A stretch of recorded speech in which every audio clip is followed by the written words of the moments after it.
কোনো রকমের কারো কোনো রিকোয়েস্টে কোনো চাঁদাবাজিকে ছাড় দিবা না। চাঁদাবাজ যত শক্তিশালী হোক না কেন, কোনো অবস্থায় তোমার থেকে চাঁদাবাজ কোনো একটাই তোমার থেকে বড় শক্তিশালী না। এটা মনে করো, ফটাফট ধরে হাতে যে বড় লোকই হোক না কেন, যত বড় দূরে হোক। আর এলো মাদকের ক্ষেত্রে একেবারে জিরো টলারেন্স। তোমরা কিছুদিন যাও দেখছি মাদকের কিছু তোমাদের যে কার্যকলাপ খুবই ভালো, খুবই ভালো। আর মাদকের গডফাদার এগুলি একেবারে বড় বড়, মানে আমরা সাধারণত কেরিয়ারকে ধরতে পারি, বাট মূল হুতাদের ধরা যায় না। মূল হুতাগুলি কিন্তু ওই হোটেল ইন্টারকন, সেনারগা, শাহবাগ এইসব জায়গাতে থাকে, এগুলিরও ধরতে হবে। এগুলি এই মাদকের টাকা দিয়ে কিন্তু বড় বড় বিল্ডিং করে ফেলে। এগুলিতে কোনো অবস্থায় ছাড় দেবে না।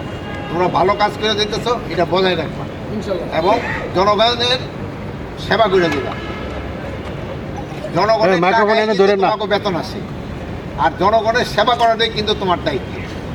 জনগণ যে সময় তোমাদের ভালো বলবে ওইটি হলো তোমাদের ভালো। আর অন্য কে বড় লোকে কে কী করলো এটা না, জনগণ কী চায় ওইটা দেখবে।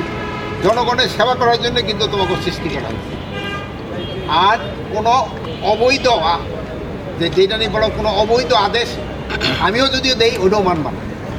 কোনো অবৈধ, এটা নিজেরা পড়াশোনা করে জানো, আইন বহির্ভূত কোনো কাজ করবা না, আইনের ভিতরে থাইকে কাজ করবা।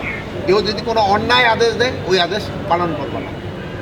তোমরা ভালো থাকো, দোয়া করি আল্লাহ। এখানে 3 একর আর বাইরে আছে 4 একর।